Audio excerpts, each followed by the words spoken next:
Welcome back to my library. Today we're going to read Chapter 7 of Matilda. Chapter 7, Miss Honey. Matilda was a little late in starting school. Most children begin primary school at 5 or even just before. But Matilda's parents, who weren't very concerned one way or the other about their daughter's education, had forgotten to make the proper arrangements in advance. She was 5½ when she entered school for the first time. The village school for younger children was a bleak brick building called Cruncham Hall Primary School. It had about 250 pupils aged from 5 to just under 12 years old. The head teacher, the boss, the supreme commander of this establishment, was a formidable middle-aged lady whose name was Miss Trunchbull. Naturally, Matilda was put in the bottom class, where there were 18 other small boys and girls about the same age as her. Their teacher was called Miss Honey, and she could not have been more than 23 or 24. She had a lovely pale oval Madonna face with blue eyes, and her hair was light brown. Her body was so slim and fragile, one got the feeling that if she fell over, she would smash into 1,000 pieces like a porcelain figure. Miss Jennifer Honey was a mild and quiet person who never raised her voice and was seldom seen to smile. But there is no doubt she possessed that rare gift for being adored by every small child under her care. She seemed to understand totally the bewilderment and fear that so often overwhelms young children who for the first time in their lives are herded into a classroom and told to obey orders. Some curious warmth that was always tangible shone out of Miss Honey's face when she spoke to a confused and homesick newcomer to the class. Miss Trunchbull, the head mistress, was something else altogether. She was a gigantic, holy terror, a fierce, tyrannical monster who frightened the life out of the pupils and teachers alike. There was an aura of menace about her, even at a distance, and when she came up close, you could almost feel the dangerous heat radiating from her as from a red-hot rod of metal. When she marched, Miss Trunchbull never walked. She always marched, like a stormtrooper with long strides and arms a-swinging. When she marched along a corridor, you could actually hear her snorting as she went. And if a group of children happened to be in her path, she plowed right on through them like a tank, with small people bouncing off to her left and right. Thank goodness we don't meet many people like her in this world, although they do exist, and all of us are likely to come across at least one of them in a lifetime. If you ever do, you should behave as you would if you met an enraged rhinoceros out in the bush. Climb up the nearest tree and stay there until it has gone away. This woman, in all her eccentricities and in her appearance, is almost impossible to describe. But I shall make some attempt to do so a little later on. Let us leave her for a moment and go back to Matilda and her first day in Miss Honey's class. After the usual business of going through all the names of the children, Miss Honey handed out a brand new exercise book to each pupil. "You have all brought your own pencils, I hope," she said. "Yes, Miss Honey," they chanted. "Good. Now this is the very first day of school for each one of you. It is the beginning of at least 11 long years of schooling that all of you are going to have to go through. And 6 of those years will be spent right here at Cruncham Hall, where, as you know, your headmistress is Miss Trunchbull. Let me, for your own good, tell you something about Miss Trunchbull. She insists upon strict discipline throughout the school, and if you take my advice, you will do your very best to behave yourselves in her presence. Never argue with her. Never answer her back. Always do as she says. If you get on the wrong side of Miss Trunchbull, she can liquidize you like a carrot in a kitchen blender. It's nothing to laugh about, Lavender. Take that grin off your face. All of you will be wise to remember that Miss Trunchbull deals very, very severely with anyone who gets out of line in this school. Have you got the message? Yes, Miss Honey, chirruped 18 eager little voices. I myself, Miss Honey went on, want to help you learn as much as possible while you are in this class. That is because I know it will make things easier for you later on. For example, by the end of this week, I shall expect every one of you to know the 2 times tables by heart. And in a year's time, I hope you will know all the multiplication tables up to 12. It will help you enormously if you do. Now then, do any of you happen to have learnt the 2 times table already? Matilda put up her hand. She was the only one. Miss Honey looked carefully at the tiny girl with dark hair and a round, serious face sitting in the second row. Wonderful, she said. Please stand up and recite as much of it as you can. Matilda stood up and began to say the 2 times table. When she got to 2 twice 12 is 24, she didn't stop. She went right on with twice 13 is 26, twice 14 is 28, twice 15 is 30, twice 16 is... Stop, Miss Honey said. She had been listening slightly spellbound to the smooth recital, and now she said, How far can you go? How far? Matilda said. Well, I don't really know, Miss Honey. For quite a long way, I think. Miss Honey took a few moments to let this curious statement sink in. You mean, she said, that you could tell me what 2 times 28 is? Yes, Miss Honey. What is it? 56, Miss Honey. What about something much harder, like 2 times 487? Could you tell me that? I think so. Yes, Matilda said. Are you sure? Why, yes, Miss Honey, I'm fairly sure. What is it then? 2 times 487. 974, Matilda said immediately. She spoke quietly and politely and without any sign of showing off. Miss Honey gazed at Matilda with absolute amazement. But when next she spoke, she kept her voice level. That is really splendid, she said.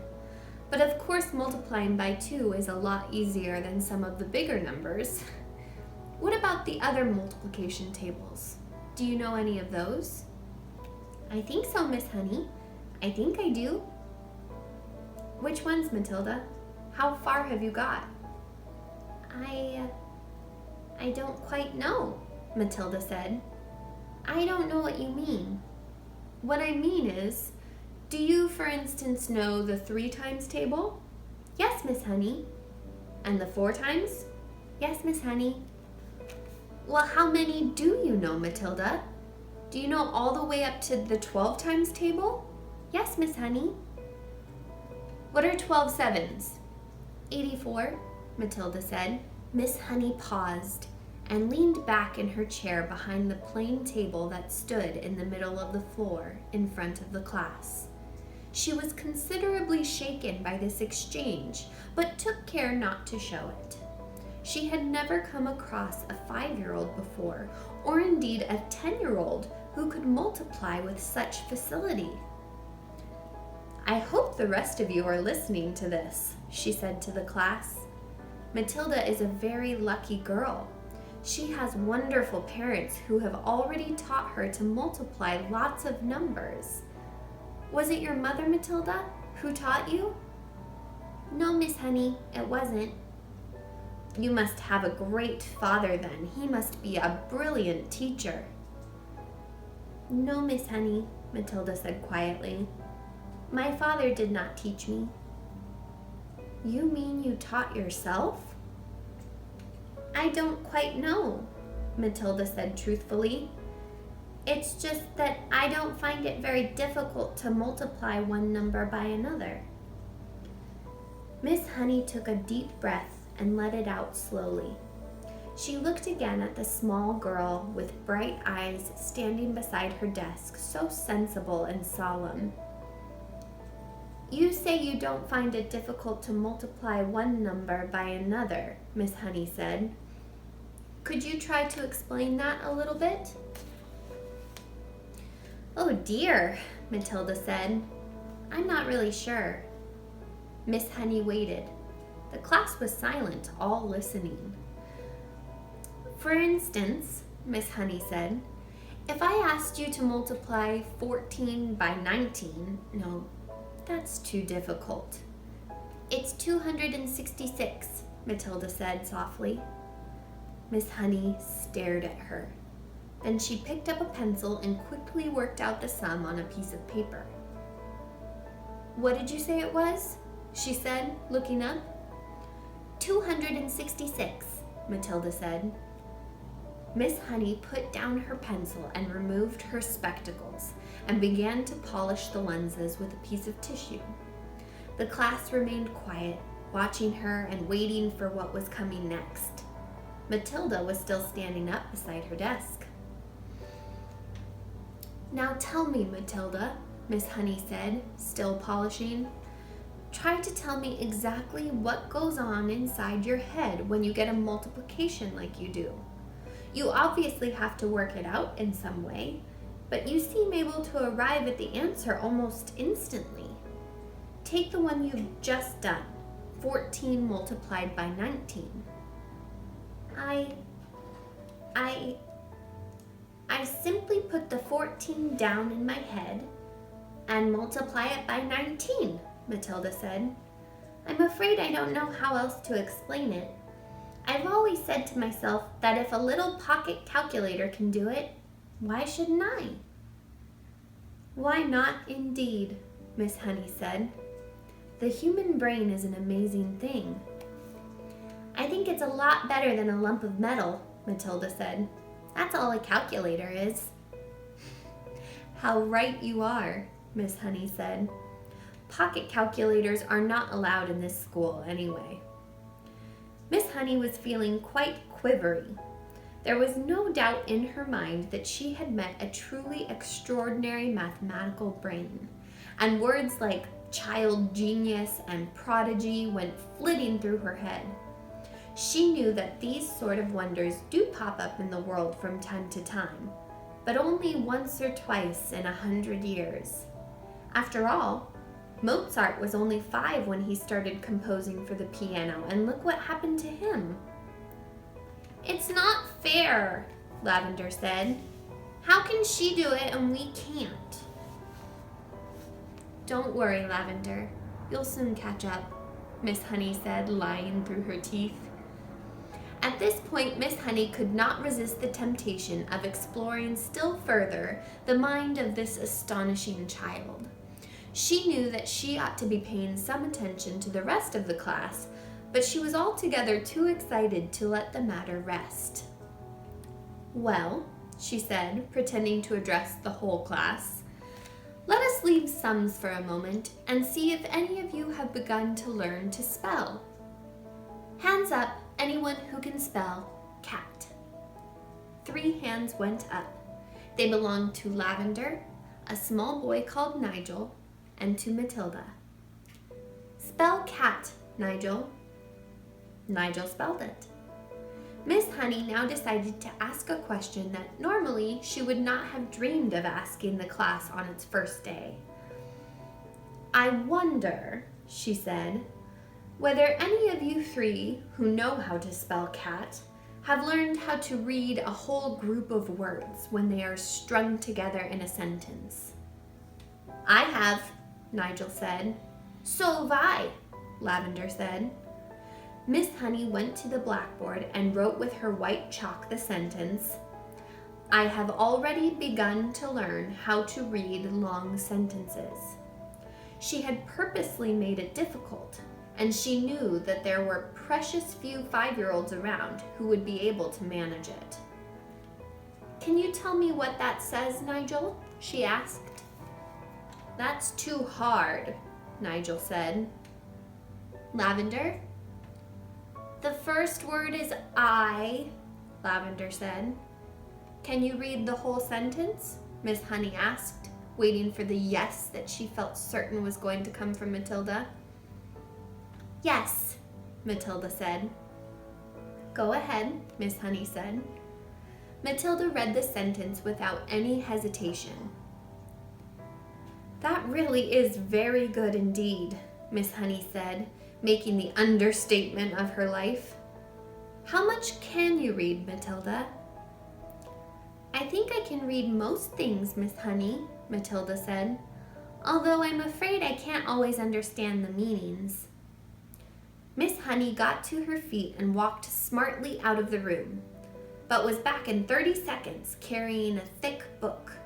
She opened it at random and placed it on Matilda's desk. This is a book of humorous poetry, she said. See if you can read that one aloud. Smoothly, without a pause, and at a nice speed, Matilda began to read. An epicure dining at Crewe found a rather large mouse in his stew. Cried the waiter, don't shout and wave it about, or the rest will be wanting one too. Several children saw the funny side of this rhyme and laughed.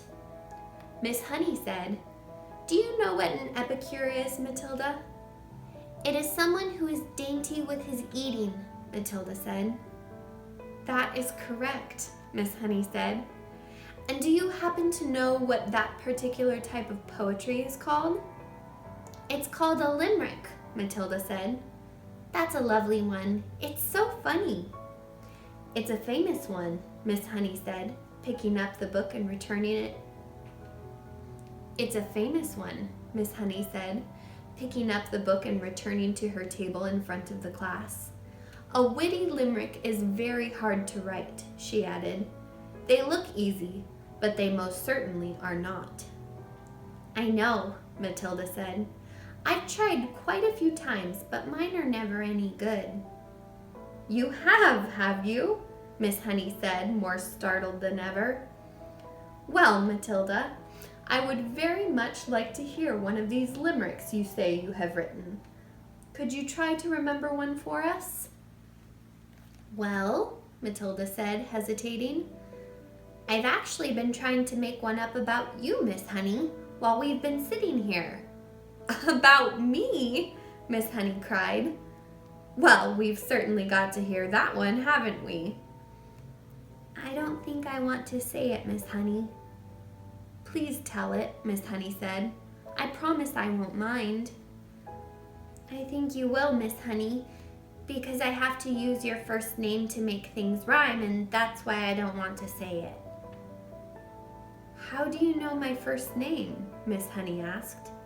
I heard another teacher calling you by it just before we came in, Matilda said. She called you Jenny. I insist upon hearing this limerick, Miss Honey said, smiling one of her rare smiles. Stand up and recite it. Reluctantly, Matilda stood up and very slowly, very nervously, she recited her limerick. The thing we all ask about Jenny is, surely there cannot be many young girls in the place with so lovely a face? The answer to that is, not any. The whole of Miss Honey's pale and pleasant face blushed a brilliant scarlet. Then once again she smiled. It was a much broader one this time, a smile of pure pleasure. "Why, thank you, Matilda," she said, still smiling. "Although it is not true, it is really a very good limerick. Oh dear, dear. I must try to remember that one." From the third row of desks, Lavender said, "It's good. I like it." "It's true as well," a small boy called Rupert said. "Of course it's true," Nigel said. Already the whole class had begun to warm towards Miss Honey, although as yet she had hardly taken any notice of any of them except Matilda. "Who taught you to read, Matilda?" Miss Honey asked. "I just sort of taught myself, Miss Honey." "And have you read any books all by yourself? Any children's books, I mean?" "I've read all the ones that are in the public library in the High Street, Miss Honey." "And did you like them?" "I liked some of them very much indeed," Matilda said, "but I thought others were fairly dull." "Tell me one that you liked." "I liked The Lion, the Witch, and the Wardrobe," Matilda said. "I think Mr. C.S. Lewis is a very good writer, but he has one failing. There are no funny bits in his books." "You are right there," Miss Honey said. "There aren't many funny bits in Mr. Tolkien's either," Matilda said. "Do you think that all children's books ought to have funny bits in them?" Miss Honey asked. "I do," Matilda said. "Children are not so serious as grown-ups, and they love to laugh." Miss Honey was astounded by the wisdom of this tiny girl. She said, "And what are you going to do now that you've read all the children's books?" "I am reading other books," Matilda said. "I borrow them from the library. Mrs. Phelps is very kind to me. She helps me to choose them." Miss Honey was leaning far forward over her work table and gazing in wonder at the child. She had completely forgotten now about the rest of the class. "What other books?" she murmured. "I am very fond of Charles Dickens," Matilda said. "He makes me laugh a lot, especially Mr. Pickwick." At that moment, the bell in the corridor sounded for the end of class. And that's the end of chapter 7. Matilda loves to learn. She loves math and she loves reading. What do you like to learn about? Let me know in the comments below, and make sure you like and subscribe so you're here for chapter 8. See you soon.